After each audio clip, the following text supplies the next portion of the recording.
بسم اللہ الرحمن الرحیم۔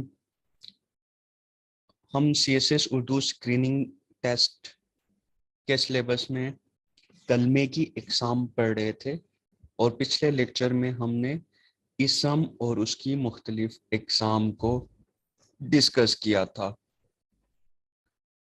کلمے کی دوسری قسم ہے فعل۔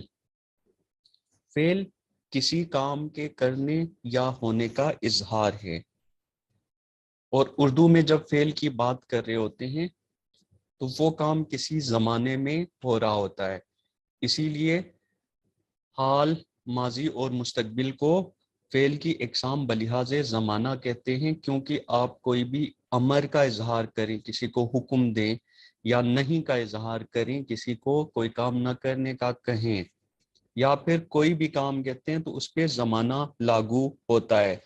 جیسے یہاں مثال میں دیکھیں، حمید سبق پڑھتا ہے یا حفیظ خط لکھے گا، ایک حال اور ایک مستقبل کا زمانہ ہے جس میں کسی کام کے کرنے کا اظہار ہو رہا ہے۔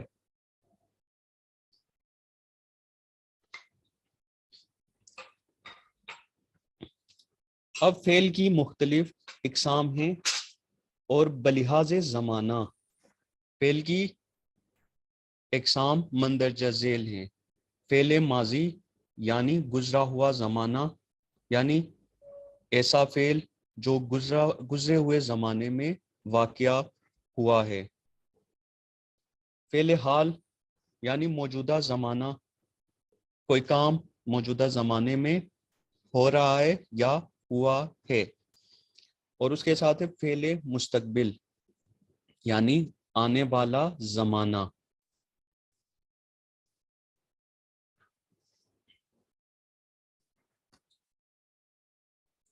اس کے بعد فعل کی اقسام ہیں بلحاظ معنی، یعنی معنی کے اعتبار سے دو اقسام ہیں، فعل لازم اور فعل متعدی۔ فعل لازم ایسا فعل ہوتا ہے یا ایسا فعلیہ جملہ ہے جس میں صرف فاعل کی ضرورت ہوتی ہے، یعنی سبجیکٹ کی، اس میں آبجیکٹ نہ بھی ہو پھر بھی جملہ مکمل ہے، یعنی مفعول نہ ہونے کے باوجود جملہ مکمل ہوتا ہے۔ جیسے سہیل بیٹھا، اب اس میں مفعول نہیں ہے لیکن اس میں مطلب سمجھ آ رہی ہے۔ نور خان آیا، ان مثالوں میں سہیل، نور خان فاعل ہیں اور بیٹھا، روئی، آیا فعل لازم ہیں۔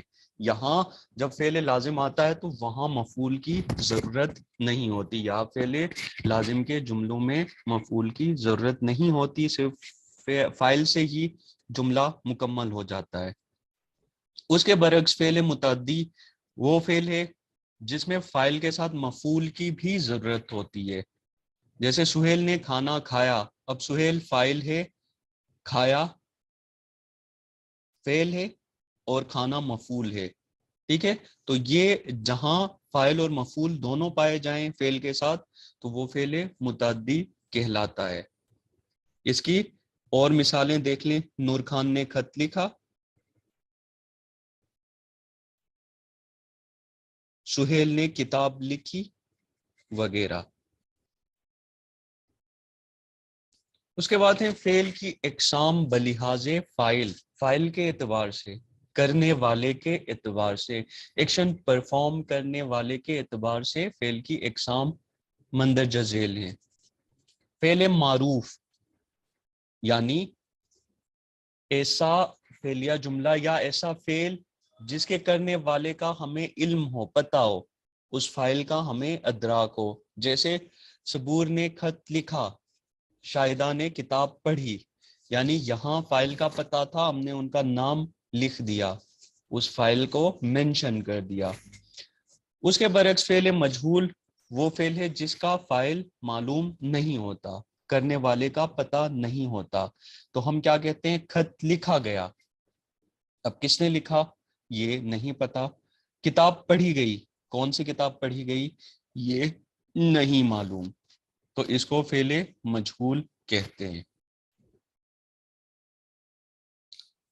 اب فعل کی اقسام بلحاظ زمانہ میں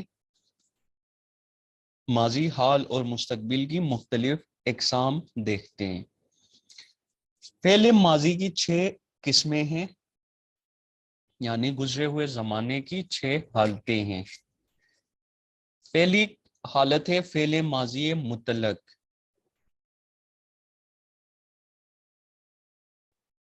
یعنی ایسا فعل یا وہ فعل جس میں کام گزشتہ زمانے میں کسی کام کا ہونا پائے، جیسے وہ آیا، اس نے لکھا۔ اب بنانے کا قاعدہ کیا ہے؟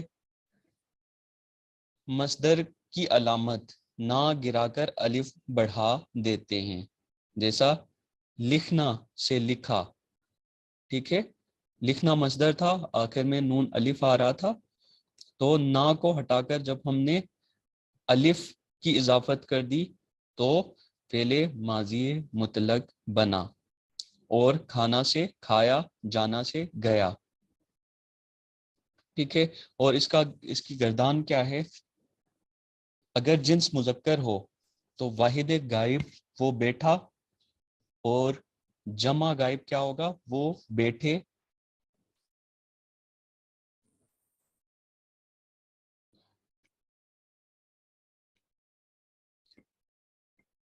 اور اسی طرح جنس مونس ہو تو واحد غائب کے لیے وہ بیٹھی، اور جمع غائب کا صیغہ وہ بیٹھے۔ واحد حاضر تو بیٹھی، جمع حاضر کا صیغہ تم بیٹھے۔ واحد متکلم میں بیٹھی، اور جمع متکلم ہم بیٹھے۔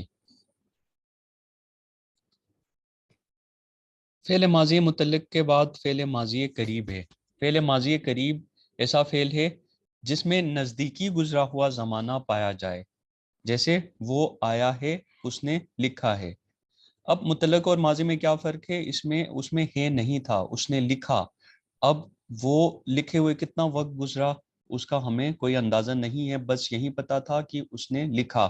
لیکن یہاں جب ہم کہتے ہیں اس نے لکھا ہے، اس کا مطلب ہے آپ کے پاس شہادت موجود ہے، اس نے گزرے ہوئے کس زمانے میں لکھا تھا اور اس کا کتنا وقت گزرا۔ بنانے کا قاعدہ کیا ہے؟ ماضی مطلق کے آخر میں ہے بڑھانے سے، جیسے ماضی مطلق کیا تھا؟ اس نے لکھا، یہاں اگر آپ اس کے آگے ہے بڑھاتے ہیں ماضی مطلق کے آگے تو ماضی قریب بن جاتا ہے، اس نے لکھا ہے۔ یا اس نے پڑھا، آپ نے کہا اس نے پڑھا ہے، یہاں ہے کے بڑھانے سے کیا ہوتا ہے؟ ماضی قریب بن جاتا ہے۔ اب گردان کیا ہے؟ جنس اگر مذکر ہو وہ آیا ہے تو جمع غائب وہ آئے ہیں، اور اگر جنس مونس ہو واحد غائب وہ آئی ہے، اور جمع غائب ہوگا وہ آئی ہیں۔ ماضی کی تیسری قسم ہے فعل ماضی بعید۔ فعل ماضی بعید وہ فعل ہے جس میں دور کا گزرا ہوا زمانہ پایا جائے، ٹھیک ہے، اور اس کی آخر میں علامت کیا ہوتی ہے؟ تھا۔ وہ آیا تھا، اس نے لکھا تھا۔ ماضی مطلق کے آخر میں تھا بڑھانے سے، جیسے ماضی مطلق کے آخر میں ہے بڑھانے سے وہ ماضی قریب بن جاتا تھا، اسی طرح تھا بڑھانے سے ماضی بعید بن جاتا ہے، جیسے رویا تھا، بیٹھی تھی۔ اس کے بعد ہے فعل ماضی استمراری، یعنی گزرا ہوا ماضی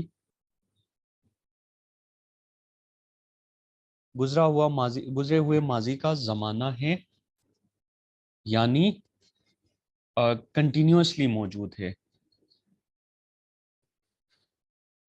یعنی گزرے ہوئے زمانے میں کسی کام کا جاری رہنا،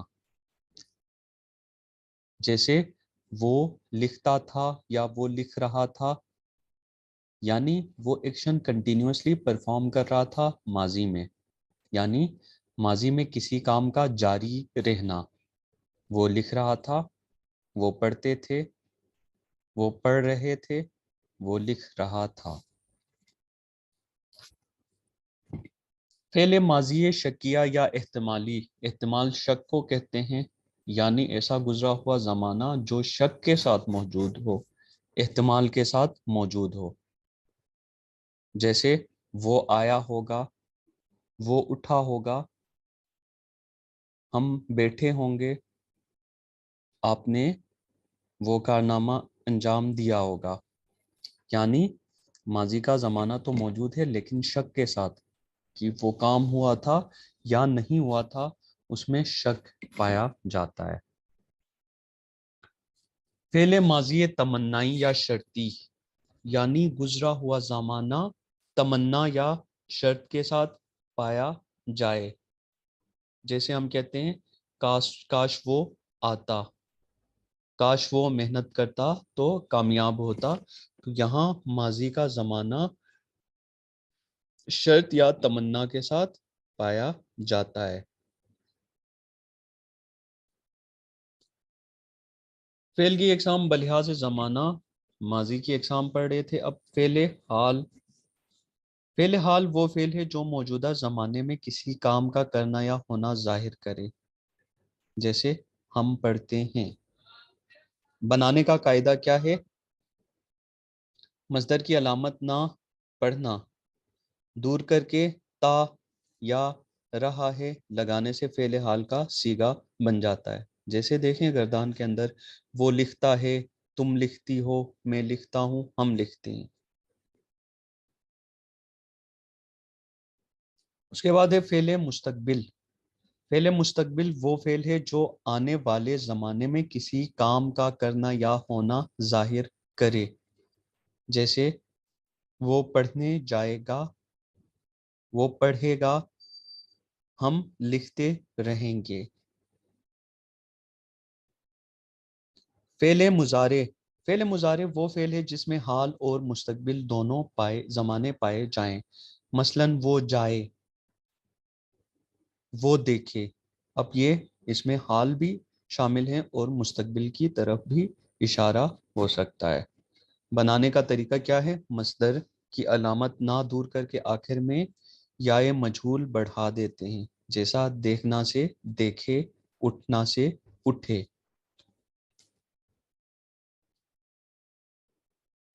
فعل امر. فعل امر وہ فعل ہے جس میں کسی کام کے کرنے کا حکم دیا جائے، کسی کو کسی کام کے کرنے کا کہا جائے.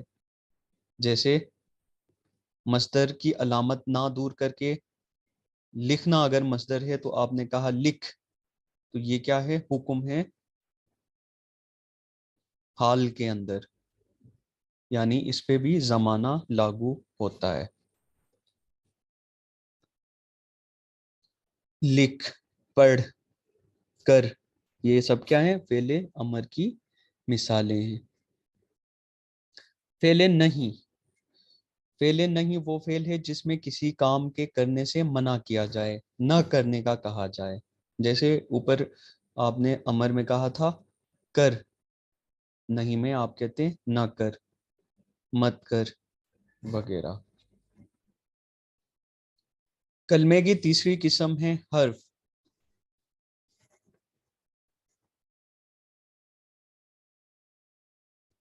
حرف ایسا کلمہ ہے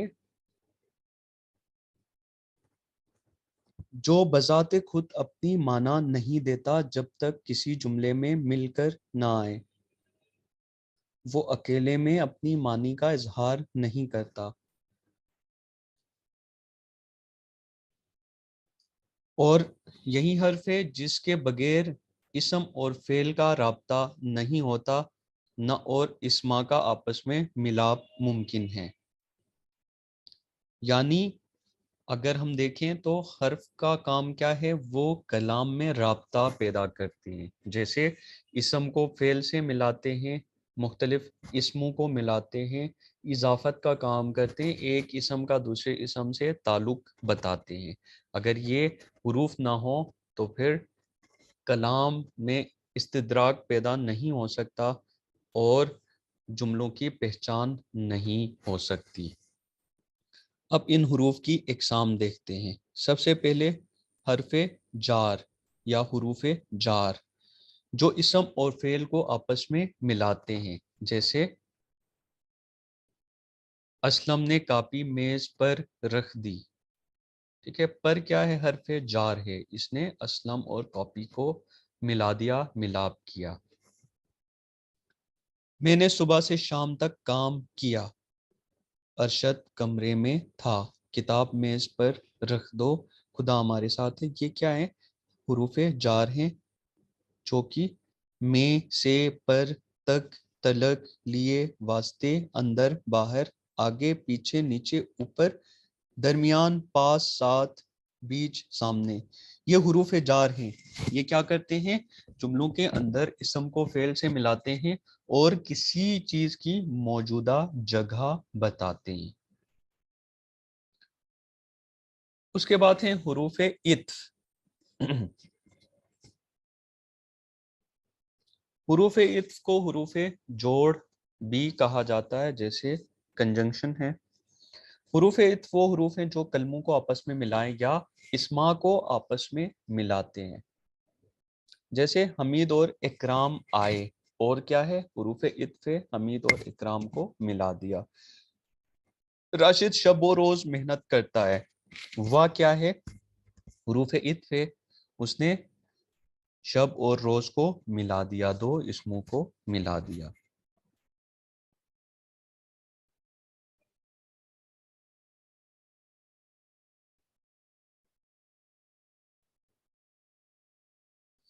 حروف اضراب۔ حروف اضراب ایک بات کو ترقی دے کر اعلیٰ کو ادنا اور ادنا کو اعلیٰ بنا لینے کے موقع پر دو جملوں کے درمیان جو حرف استعمال ہوتا ہے اسے حرف اضراب کہتے ہیں۔ وہ انسان نہیں بلکہ گدھا ہے، بلکہ کیا ہے؟ حروف اضراب ہے، آپ نے ایک انسان کو انسانیت کے درجے سے گرا کر جانور بنا دیا۔ یا ایک چیز کی نفی کے موقع پر بھی حرف اضراب استعمال ہوتا ہے، مثلا یہ لکڑی نہیں بلکہ پتھر ہے، بلکہ کیا ہے؟ حرف اضراب ہے۔ حروف تردید وہ حروف ہیں جو دو چیزوں یا دو باتوں میں سے کسی ایک کو اختیار کرنے کے موقع پر بولے جائیں، یعنی دو میں سے ایک کا انتخاب کرنا ہے، آپ نے ایک کو رد کرنا ہو تو حروف تردید کے ذریعے جملے کے اندر ایک بات کو اختیار کر کے دوسری بات کو رد کر دیتے ہیں۔ امیر ہو یا غریب، ٹھیک ہے، خواہ یہ لو خواہ وہ لو، ان میں خواہ چاہے یا حروف تردید ہیں۔ حروف استدراک وہ حروف ہیں جو پہلے جملے میں آنے والے کسی شبہ کو دور کریں۔ مثال کے طور پر ایک جملہ کہہ دیا، اس میں کوئی شک ہے، تو اس کو آپ اس شک کو، اس کنفیوژن کو ریموو کرنا چاہتے ہیں، حذف کرنا چاہتے ہیں، تو ایک اور جملہ بڑھا دیتے ہیں اس کی کنٹینیویشن میں۔ تو اس جملے کو بڑھانے سے پہلے آپ حروف استدراک کا استعمال کرتے ہیں، جو کہ مگر، ہاں، لیکن، البتہ، جیسے میں خود نہیں آؤں گا، البتہ چھوٹے بھائی کو بھیج دوں گا۔ تو میں خود نہیں آؤں گا، اس میں کنفیوژن تھی، آپ نے آگے جملہ بڑھایا اس کنفیوژن کو ریموو کرنے کے لیے، چھوٹے بھائی کو بھیج دوں گا، تو اس کے بیچ میں آپ نے البتہ لگا دیا تاکہ وہ ڈسٹنکشن پیدا ہو پہلے اور دوسرے جملوں میں تاکہ استدراک کا حصول ہو، یعنی اس شک کو دور کیا جا سکے۔ حروف استثناء حروف استثناء وہ حروف ہیں جو ایک چیز کو دوسری چیز سے جدا کریں، یعنی ایگزمشن دیں، جیسے ہم کہتے ہیں جز بجز، سوا ما سوا، پھر الا مگر، یہ حروف استثناء ہیں۔ مثال کے طور پر ہم کہتے ہیں کہ جز خدا کے کوئی عبادت کے لائق نہیں، تو اس کا مطلب خدائی کی صفات کو صرف اللہ کے ساتھ جوڑتے ہیں اور سب کو اس سے استثناء قرار دے رہے ہیں۔ ایسے حروف جو ایک چیز کو دوسری چیز سے استثناء کر دیں ان کو حروف استثناء کہتے ہیں۔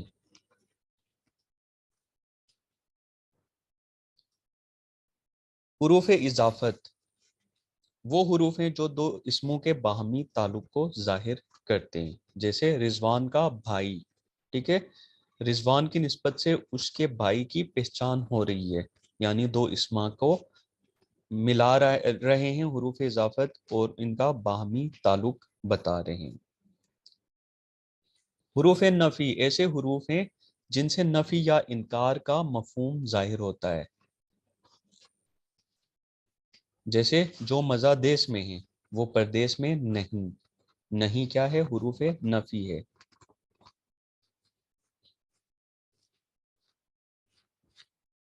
اس کے بعد ہیں حروف علت. وہ حروف ہیں جو کسی امر کا سبب ظاہر کریں، کسی کام کے کرنے کا سبب بتائیں. جیسے سچ بولو کیونکہ سچ کی ہر جگہ عزت ہوتی ہے. یہاں سچ بولنے کا کہا جا رہا ہے اور ساتھ اس کی علت بھی بتائی جا رہی ہے کہ سچ بولنے سے عزت ہوتی ہے. سچ بولو کیونکہ سچ کی ہر جگہ عزت ہوتی ہے. کیونکہ کیا ہے؟ حرف علت ہے. چونکہ اس نے محنت نہیں کی تھی اس لیے فیل ہو گیا. ٹھیک ہے، اس نے محنت نہیں کی، اس کی وجہ بتائی، اس لیے وہ فیل ہو گیا. ٹھیک ہے، اس کی علت بتائی گئی کہ اس نے محنت نہیں کی تھی. چونکہ کیا ہے؟ حرف علت ہے. محنت کرو تاکہ کامیاب ہو جاؤ. تاکہ کیا ہے؟ حرف علت ہے. اس کے بعد ہیں حروف تاکید. حروف تاکید وہ حروف ہیں جن سے کلام میں زور پیدا ہو، کلام میں شدت پیدا ہو. میں کہتا ہوں آپ آئیں تو اس میں زور نہیں ہے، لیکن جب میں کہوں آپ ضرور آئیں تو اس میں کلام میں شدت پیدا ہو رہی ہے. ضرور کیا ہے؟ حرف تاکید ہے. یہ خبر غلط ہے. جب میں اس میں بالکل کی کا اضافہ کروں، یہ خبر بالکل غلط ہے، تو اس میں کلام میں تاکید پیدا ہو رہی ہے، شدت پیدا ہو رہی ہے. تو سراسر، ضرور، بالکل، ہرگز، یہ حروف تاکید کہلاتے ہیں. حروف تشبیہ ایسے حروف ہوتے ہیں جو ایک چیز کو دوسری چیز کے مشابہ قرار دینے کے لیے استعمال ہوتے ہوں. جیسے میں کہتا ہوں وہ بالکل چاند کی طرح ہے. طرح کیا ہے؟ حرف تشبیہ ہے. اس نے چاند اور اس کو کمپیئر کروایا، مشابہ قرار دیا. وہ ہو بہو چاند ہے. ہو بہو کیا ہے؟ حرف تشبیہ ہے. وہ امر جیسا ہے، یعنی اس کو امر کے ساتھ مشابہ قرار دیا جا رہا ہے، تو جیسا کیا ہے؟ حرف تشبیہ ہے. حروف استفہام.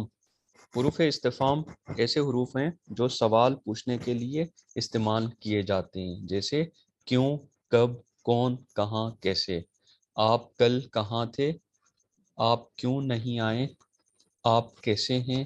آپ کیا کر رہے ہیں؟ کیا، کیوں، کیسے وغیرہ حروف استفہام ہیں جو سوال پوچھنے کے لیے استعمال ہوتے ہیں. حروف ندا. ندا پکارنے کو کہتے ہیں. اے اللہ ہماری مدد کر، یا اللہ، اے کاش وغیرہ. حروف ایجاب. ایجاب قبول اور اقرار کو کہتے ہیں. جیسے ہاں، جی ہاں وغیرہ.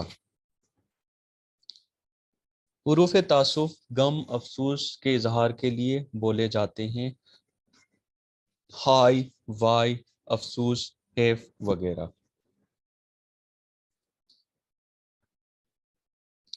حروف تحسین و آفرین وہ حروف ہیں جو داد دینے کے لیے کسی کلام کے حسن کی تعریف کی جائے ان موقعوں پر بولے جاتے ہیں. جیسے بہت خوب، واہ واہ، جزاک اللہ، سبحان اللہ وغیرہ. حروف نفرین نفرت کے اظہار کے لیے بولے جاتے ہیں، لعن طعن کرنے کے لیے. جیسے لعنت، خدا کی مار، تف وغیرہ.